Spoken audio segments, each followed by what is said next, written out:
जब जिंदगी बहुत संघर्ष में चल रही हो, बहुत दुख का जीवन चल रहा हो, बहुत कष्ट का जीवन चल रहा हो, बहुत कष्टमय जीवन चल रहा हो, तब शमी के 5 पत्ते, शमी के 5 पत्ते एक दुर्वा के साथ एक अक्षत चावल का एक दाना, वो भी हल्दी में भिंगोया हुआ हो या केसर में भिंगोया हुआ हो, शमी पत्र 5, एक दुर्वा, एक चावल का दाना, जो दिल से हृदय से बेलपत्री के वृक्ष के नीचे पार्थिव लिंग का निर्माण कर कर मट्टी का शिवलिंग बनाकर प्रदोष काल में, मतलब शाम के समय पर शिवलिंग बनाकर उस पे जल चढ़ाकर, जो ये 5 शमी का पत्र, एक दुर्वा और एक चावल का दाना, अपनी कामना कर कर, जो दुख चल रहा है बाबा से विनय कर कर एक एक पत्ता जब समर्पित कर दे, फिर एक दुर्वा समर्पित कर दे, फिर एक चावल का दाना समर्पित कर दे और बाबा का वहीं पर पुनः विसर्जन कर दे, 3 महीना तो जाने दो, 15 दिन के अंदर वो दुख कटता जरूर है, चाहे कोई भी दुख, किसी भी तरह का दुख क्यों हो। एक बेलपत्र के वृक्ष की परिक्रमा करने वाले को हजारों अश्वमेध यज्ञ का फल प्राप्त हो जाता है, हजारों अश्वमेध यज्ञ का फल प्राप्त हो जाता है। उसी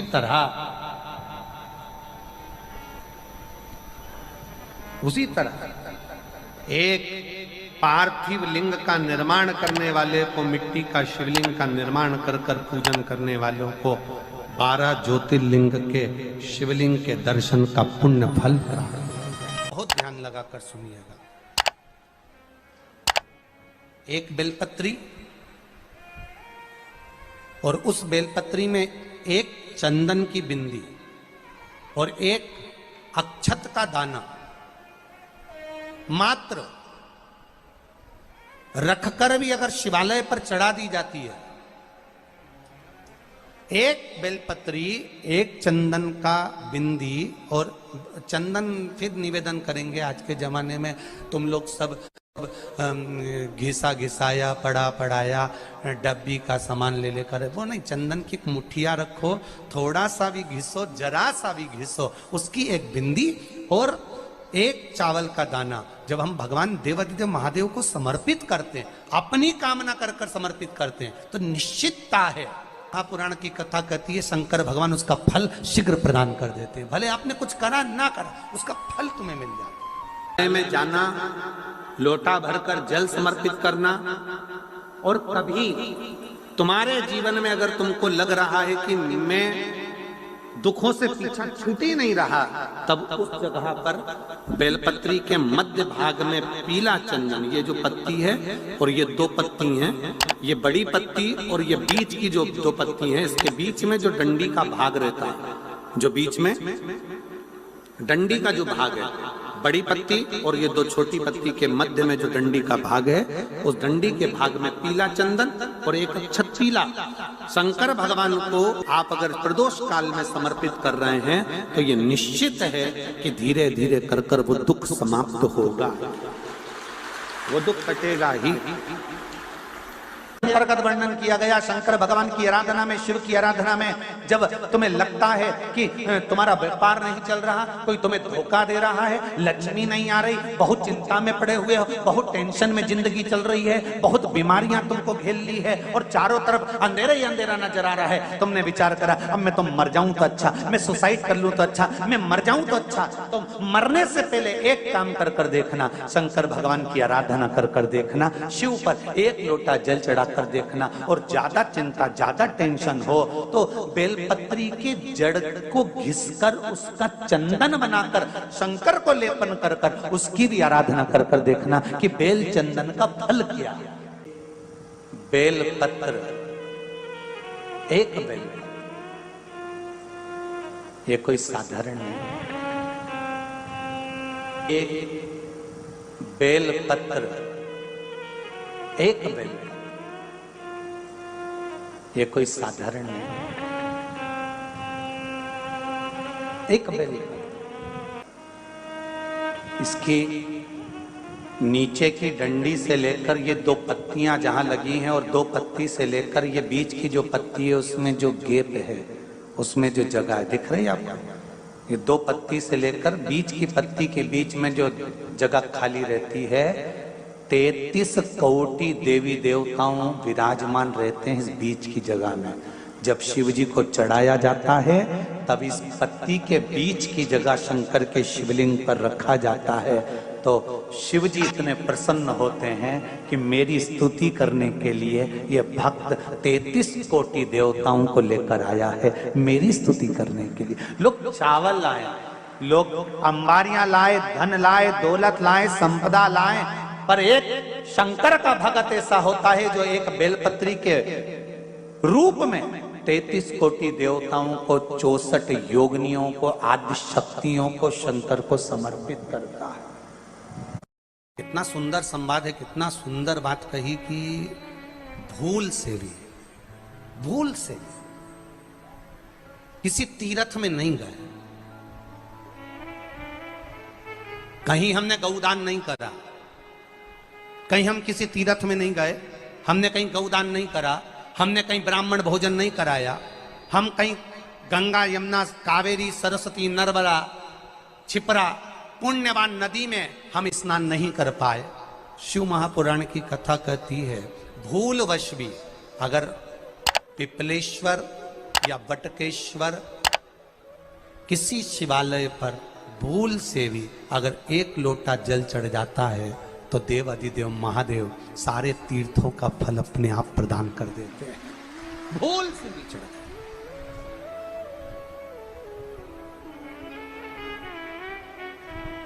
एकांतेश्वर महादेव किसी तीर्थ में नहीं गए, कहीं हमने गौदान नहीं करा, कहीं हम किसी तीर्थ में नहीं गए, हमने कहीं गौदान नहीं करा, हमने कहीं ब्राह्मण भोजन नहीं कराया, हम कहीं गंगा यमुना कावेरी सरस्वती नर्मदा छिपरा पुण्यवान नदी में हम स्नान नहीं कर पाए। शिव महापुराण की कथा कहती है भूलवश भी अगर पिपलेश्वर या बटकेश्वर किसी शिवालय पर भूल से भी अगर एक लोटा जल चढ़ जाता है तो देव अधिदेव महादेव सारे तीर्थों का फल अपने आप प्रदान कर देते हैं। भूल से भी चढ़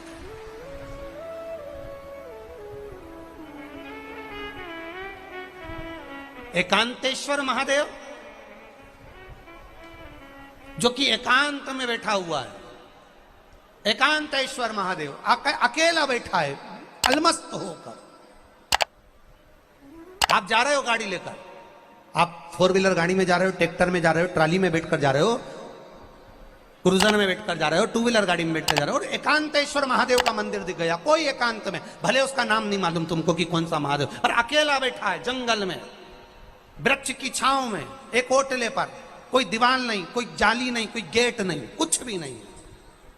ये शिव मंदिर में जाकर एक लोटा जल समर्पित करती थी और शास्त्र कहता है कि शंकर के मंदिर में अगर एक लोटा जल कोई एक परिवार का व्यक्ति भी समर्पित कर रहा है तो समझ लेना कि वो अपनी 71 पीढ़ी को पार लगा रहा है। वो अकेला नहीं, 71 पीढ़ी को पार लगा रहा है। शिव महापुराण की कथा कहती है जब बच्चा गर्भ में आता है, माता के गर्भ में जब संतान आती है और माता के गर्भ में जब संतान रहती है, उस 9 महीने में स्त्री नारी अगर कहीं शंकर के मंदिर के सामने से निकल जाए या शिवालय का जल स्त्री को मिला हो या शंकर भगवान का कोई प्रसाद या शंकर भगवान का कोई नाम जाप या शंकर भगवान का कोई मंत्र जाप उस स्त्री के कानों में पहुंच जाए तो जो गर्भ में बच्चा होता है वो बच्चा शंकर की कथा तक या शिवालय तक उसको बिना बोले ही वो अपने आप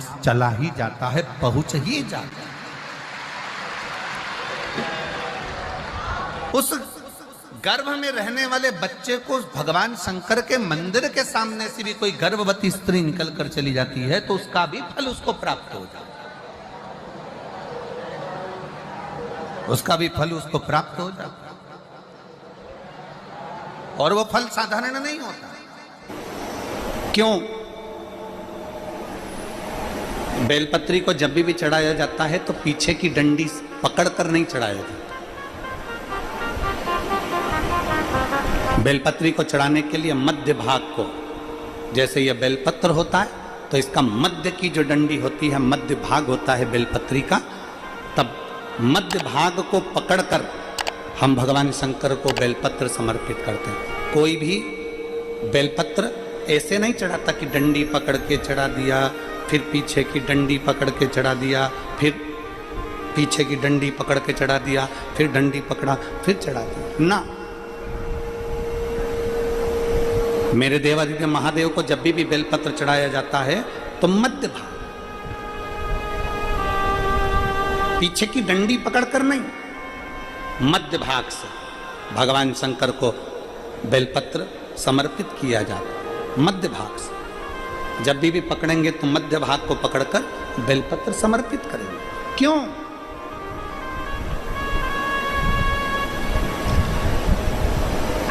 क्योंकि हमने भगवान शिव को मध्य भाग पकड़कर इसलिए समर्पित करा कि ये केवल बेलपत्र का मध्य भाग नहीं है मेरे शंभू, मेरे हृदय के मध्य भाग को मैं आपके चरणों में समर्पित कर रही हूं। मेरा दिल, मेरा हृदय, मेरा चित्त मैं आपको दे रही हूं। मध्य भाग एक विश्वास के साथ दे रही हूं। इतनी सुंदर बात नंदी ने कही है। नंदी ने ये बात जो कही वो वास्तव में बड़ी सुंदर है कि मान लो यदि कोई कार्य तुम्हारा हो नहीं रहा और पूरी दुनिया में तुमने कर कर देख लिया, बहुत प्रयास कर कर देख लिया, तो भी वो कार्य अगर तुम्हारा नहीं होता, तो फिर एक काम करो कि शिव की स्तुति करो, शंकर की स्तुति, शंकर का गुणगान, शंकर की भक्ति, शंकर का स्मरण।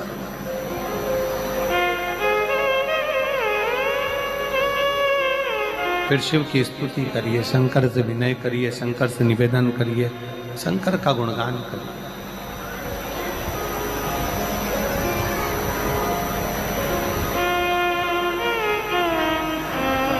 पर भगवान की भक्ति होती कब? जितने आस्था चैनल पर कथा सुन रहे हैं, जितने फेसबुक यूट्यूब पर कथा सुन रहे हैं, जितने पंडाल में बैठकर शिव भक्त कथा को रसपान कर रहे हैं, उनसे निवेदन करूंगा कि शंकर की भक्ति होती कब है, शंकर का स्मरण कब होता है, शंकर की भक्ति कब होती है, शंकर की कथा सुनने में मन कब लग सकता है? जब अपने भीतर की अभिमत्ता, अपने भीतर का अहम, अपने भीतर का अहंकार, अपने भीतर की आसक्ति, अपने भीतर का काम, अपने भीतर की तृष्णा जब दूर हो जाए तो समझो कि आप शिव में मन लगा बैठे। कितने सारे लोग बैठे हैं यहाँ पर कथा में, सब पंडालों के अंदर लोग शिव भक्त बैठे हुए हैं। कई लोग ऐसे भी होंगे जिनका आकर बैठ तो गए पर दिल नहीं लगता। दो जल व्यक्ति के जीवन को बदलते। कितने जल? जम के बोलो जरा। दो जल। एक देवादिदेव महादेव के लिए भरा गया एक लोटा जल, और दूसरा है स्वयं के लिए भरा गया एक लोटा जल। यहाँ पर अगर बुजुर्ग मेरी माताएं बैठी होंगी, मेरी जीजियाँ बैठी हैं, मेरे जीजा बैठे हैं, बुजुर्ग जितनी माताएं बैठी हैं, वो पुराने समय का अगर लेख उठाकर देखेंगे तो पुराने समय के लोग भोजन करने बैठते थे ना, तो भोजन करने से पहले अपने पानी के लोटे को भरकर, अपना गिलास भरकर बैठते थे। किसी ने देखा है कि नहीं देखा? जम के बोलो जरा, देखा है आप लोगों ने? पुराने समय के लोग जब भोजन करने बैठते थे, पुराने समय के लोग जब भोजन करने बैठते थे तो अपना पानी का गिलास, अपना पानी का लोटा पहले भरकर आसन लग जाता था। बहू आसन लगा देती थी, बहू खाना बना देती थी, घर की पत्नी खाना बना देती थी, भोजन बना देती थी, घर के लोग भोजन दे देते थे। थाली कोई भी लगा कर ला कर दे, थाली कोई सजा कर ला कर दे, पर घर का जो व्यक्ति खाना खाने बैठता था, भोजन करने बैठता था, वो अपना पानी स्वयं भर कर बैठता था।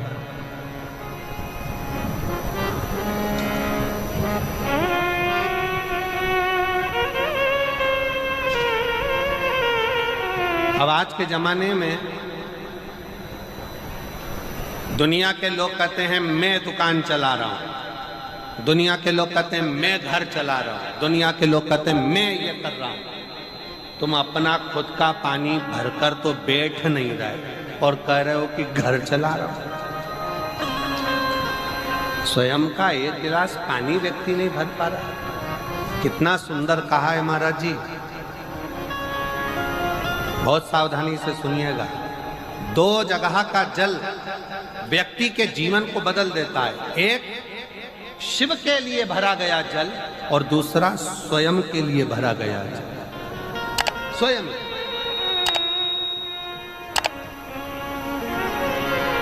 शंकर के मंदिर में जा रहे हो, एक लोटा जल अपने घर से भरकर लेकर चले जाओ और अपने घर में जब तुम भोजन करने बैठ रहे हो, जब तुम रोटी खाने बैठ रहे हो, भोजन करने बैठ रहे हो, भोजन ग्रहण करने बैठ रहे हो, जब तुम भोजन को ग्रहण करने के लिए बैठ रहे हो, तब अपने घर में जब तुम भोजन ग्रहण करने बैठ रहे हो तो एक लोटा जल या एक गिलास पानी भरकर बैठो।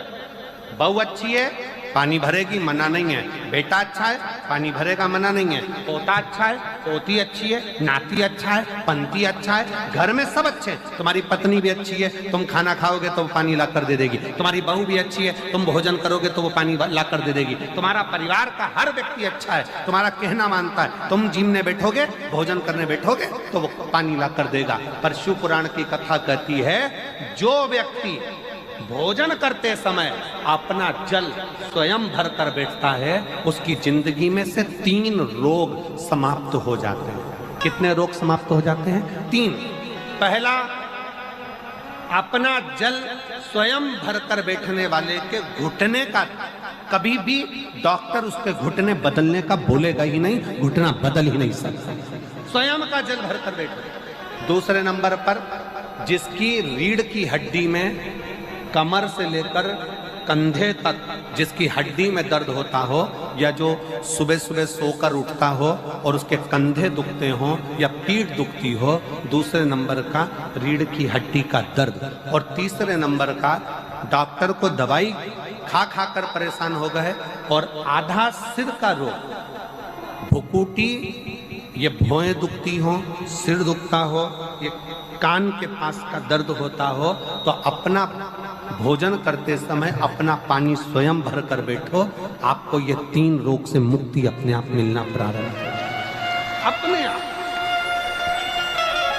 अब किसी ने कहा, गुरुजी पत्नी पानी ला कर देती है, पति पानी ला कर देता है, बेटा पानी ला कर देता है, बहू पानी ला कर देती है, पोता पोती पानी ला कर देते हैं, नाती पंती पानी ला कर देते हैं, नौकर लगे घर में वो पानी ला कर देते हैं, सेवादार लगे घर में वो पानी ला कर देते हैं, तो हमको पानी लाना क्यों जरूरी है? तो अग्नि पुराण में वर्णन आता है कि जो घर में पानी जिस मटके में भरते हो, जिस हंडे में भरते हो, जिस बाल्टी में भरते हो, जिस टंकी में पानी भरते हो, पीने का पानी जिस हंडे में, मटके में, बल्टोई में, जिस गगरे में तुम भरते हो, वो स्थान पितरों का स्थान रहता है। जब हम पानी भरकर भोजन करने बैठते हैं तो हमारे पितर भी उस स्थान पर आकर निश्चित जगह पर बैठते हैं, और जब हम भोजन ग्रहण करते हैं तो हमारे पितरों के भाव का आशीर्वाद हमारे ऊपर पड़ जाता है, जिससे हमारे 3 दर्द समाप्त हो। स्वयं भरो, स्वयं।